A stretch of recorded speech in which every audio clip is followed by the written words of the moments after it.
Our next award is truly special. It's presented to a coach who, in the eyes of their peers, had made the greatest contribution to swimming and diving. We are excited to honor Adam Soldati.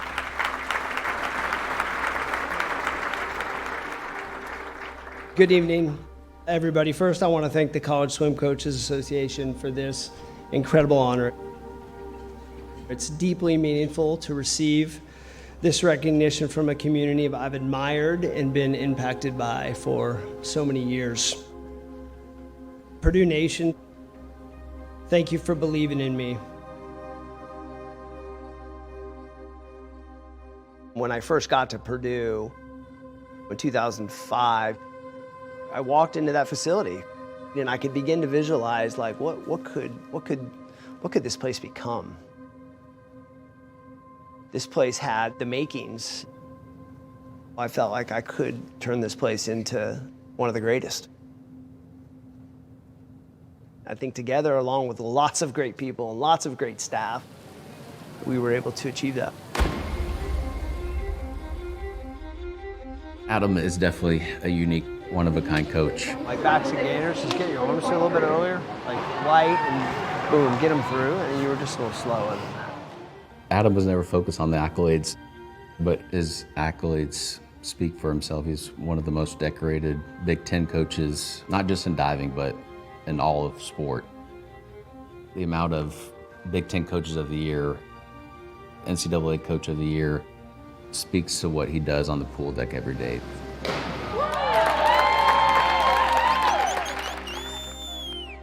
Adam's philosophy has always been, his job is not to create a champion, his job is to create an atmosphere where you can become a champion. And he's done that. Multiple Olympians, Olympic medals. This guy's pretty special.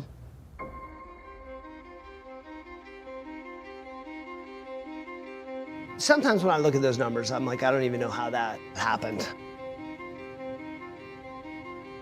God's been very gracious to allow us to experience a lot of success.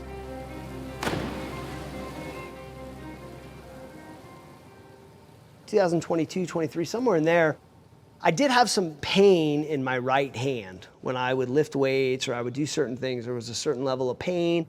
I didn't know what was going on. I didn't really look into it much. And then one of my divers at a competition at home, we were doing our pre-meet huddle.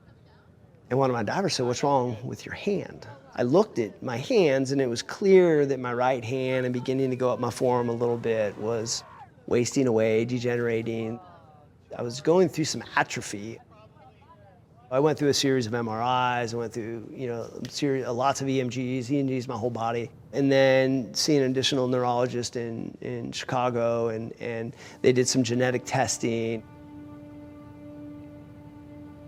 It was February 13th of 2024 at Rush Medical Center. And they say you have ALS. Your motor neurons that are supplying the health of your muscles to move, to breathe, are dying. Is there a cure for this? Not that I'm aware of, no. It's a crushing blow to hear they're giving you the average statistics of things like this, like average lifespan is 3 to 5 years, and 80% of people die within the first 2 years. And whether that was all true, I mean, there's some of the stuff you're hearing, and you're just kind of, it's a bit of a shock. I'm trying to wrap my brain around like what's happening. I have no framework at all for this disease. I know nothing really about it. So when the doctor starts talking about months, it like took my breath away. Because that was not on my radar. I was not expecting that. I had no idea what it was that we were about to face.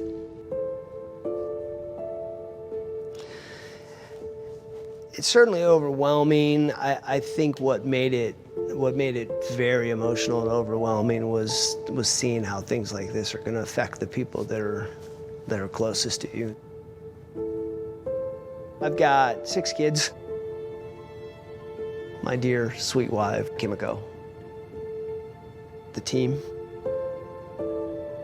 There was a point in time where there was a bit of a shift for Adam.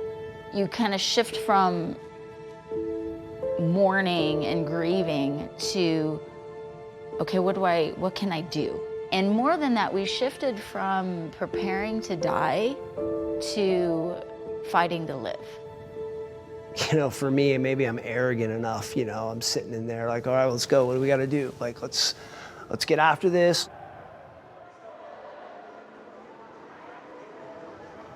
I decided, well, I'm gonna step out of coaching. One of the things with ALS, it's a battle that I have to fight on a daily basis. How do I either slow this progression down, reverse this progression? There's anywhere from 17 to 20, 20-ish pills in each one of these boxes. Different supplements from vitamin C and vitamin D to some ATP, you know, various different things. 60, 70 pills a day. We've decided to investigate some different holistic and integrative measures to try to just make my body as healthy as it can to fight against this. You ready, Adam? Yep.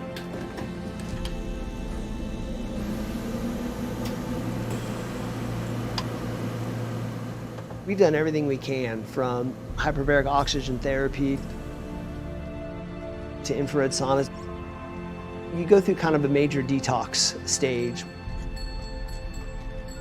Super thankful that from when we started this thing a year ago, we've been able to really correct a lot of the numbers, kind of eliminate some of the stuff in my body that didn't seem to be helping it.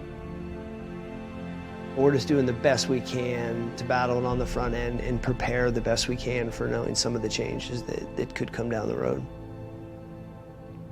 You look at Adam, he's in the best shape of his life and he feels the best that he ever has. At the same time, you also know what ALS can do. Your body is deteriorating little by little, and a month from now, he can look totally different than he does now. And so I think that's what's hard about this disease. As good as he is now, you don't know what the next 6 months look like.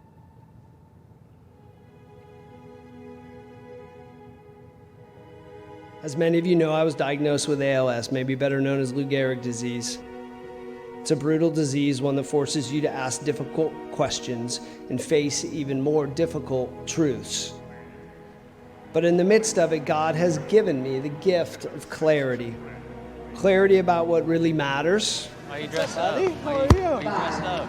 Clarity that the small, often overlooked moments, the ones we're more likely to rush past, are the ones we're meant to cherish. These moments are gifts. Don't miss the moments that matter.